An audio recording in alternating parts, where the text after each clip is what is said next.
जी दोस्तों, अची वियो आहियां पंहिंजे ज़मीन ते फ़सुल जो दीदार करणु ऐं तमामु माशाअल्लाह बहितरीनु फ़सुलु थियो आहे।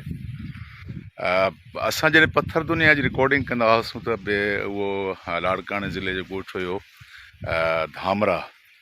ऐं धामरा ॿाहिराड़ी में उते बि इहा सावक जे दौर में सावक ऐं ख़ासि तौर ते जॾहिं साड़ियुनि जो मुद हूंदी जेकी हाणे मतिलबु रूज ते आहे त उहो ॾाढी बहितरीनु सावक ऐं ग्रीनरी हूंदी हुई। उन खां पोइ ज़ैतून जा बाग ऐं प्लस काफ़ी कुझु।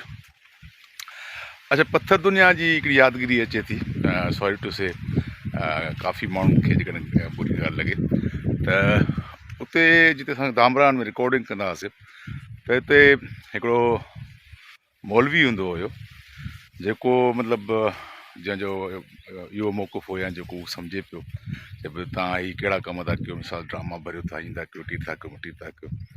मतिलबु उहो एॾो ज़िद में अची वियो जो जिते रिहाइश हुई असांजी उहो मतिलबु असद कुरैशी वारनि जे घर जो सेट पियो हुयो, जंहिंमें असद कुरैशी जो निसार शाह ऐं हनीफ सुहाग, ताज शेख साहब मरोम ऐं मतिलबु इहो जेको घर जो सेट हुयो। अच्छा, विच में घिटी खां पोइ वरी उन मौलवी जो घर हुयो, पर मौलवी जो घर जेको आहे उहो माना घर जी पुठि पए पई ऐं हिन घर जो अङण पए पियो।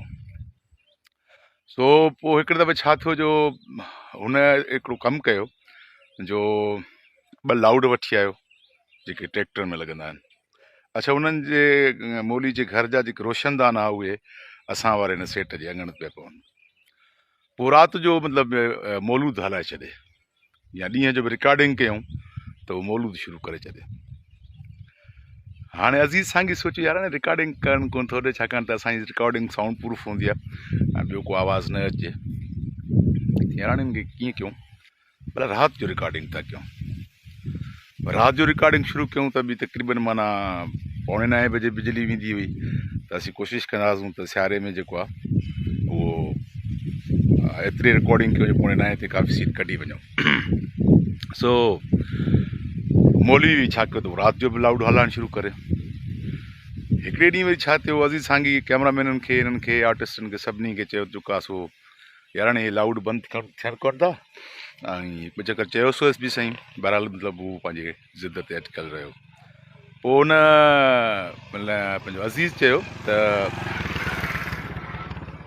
9:45 बजे बिजली वेंदी आहे, वरी 12:45 ईंदी आहे। हाणे 12:45 जेका बिजली ईंदी उन में असां जेको आहे मौलवी सुम्ही पवंदो ऐं असां 2:45 बजे ते माना 3 कलाकनि में सुठी रिकॉर्डिंग करे वेंदासीं। सो फ़िलहालु मानी खाई सुम्ही पियो ऐं पोइ 12:45 बजे जीअं बिजली अचे सभु को मानी खाई सुम्ही पियो। 12:45 बजे बिजली आई, 12:45 जो बिजली आई त लाइटिंग शुरू थी वई। जेको आहे कैमरामैन लाइट करणु शुरू कयो, लाज़मी कलाक सवा लाइट खे बि लॻो। सो जीअं लाइट थी वई ऐं सीन शुरू थियण वारो, हिकिड़ो नाइट जो सीन हूंदो जंहिंमें जब्बार अजू मजू सां हिननि जी फायरिंग हूंदी आहे, असद कुरैशी वारनि जी या आचर वारनि जी। पोइ हिते घर में वरी ताज शेख हुनजो वाल साहब हूंदो आहे, उहो फायरिंग जी आवाज़ु ॿुधी परेशान थींदो आहे अहिड़े हिसाब सां। ऐं पोइ वरी हीअ ईंदा आहिनि, पोइ हीअ वरी पोइ पीउ जेको आहे सो पुटनि खां पुछंदो पुटु हाणे आधी राति जो तव्हां हीअ आवाज़ु फायरिंग हेॾो वॾो वेठो अहिड़े हिसाब सां। पोइ असद कुरैशी चवंदो बाबा तूंखे मूं चयो आहे न त फ़िक्र न कंदो कर असांजो।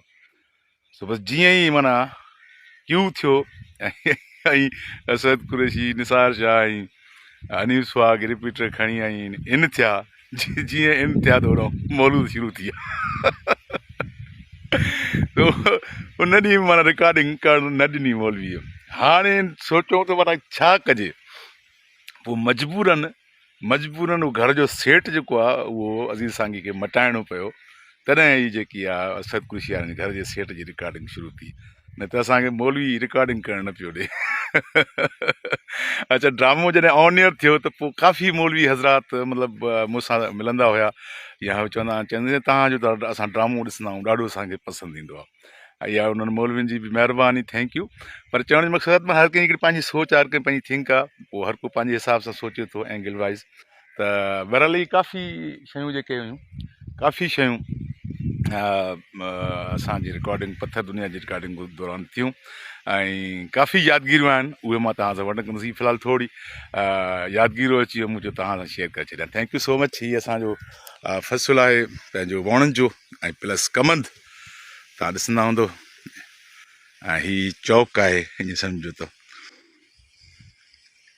हीअ ॿई पासा कमंद आहे ऐं हीअ हेॾां असांजो जेको आहे सो